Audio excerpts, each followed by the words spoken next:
tonight. And new developments tonight as Tulsa police nabbed 3 teenagers in connection with a gang shooting from earlier today that sent 1 man to the hospital. It's just the latest in a string of gang violence between 2 rivals. News on 6 reporter Lacey Lowry hears from the neighbors tonight. Lacey.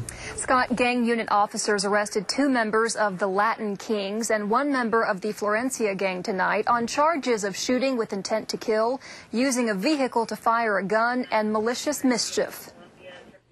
These neighbors aren't surprised that Tulsa police say several shootings over the last few days are all gang-related. Generally drive-bys, generally they're shooting at the cars or the front of the house.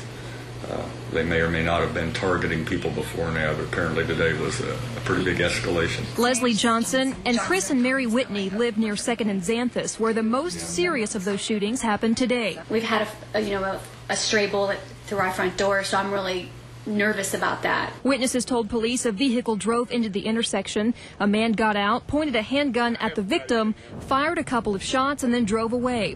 Police recovered 6 casings, possibly from a .22. This has not been an uncommon place for us to have some shootings. This particular home has been shot on a couple of other occasions. Tulsa's gang unit says the shooting was retaliation between members of the Southland Wicked gang and the Latin Kings, who have teamed up with the Juaritos and the Florencia gang. A vehicle matching the same description, a light-colored SUV. It was involved in the shooting last night, also about 11 o'clock, just a few blocks from here. Gang officers say 2 Latin Kings and 1 Florencia sprayed gang graffiti all over this gas station and car wash near East 21st and 109th East Avenue. They wrote over Southland Wicked's graffiti, a sign of disrespect. Police later chased down this SUV and found several cans of spray paint. The 3 teens inside were all arrested, and officers say they tracked them back to today's Xanthus shooting as well.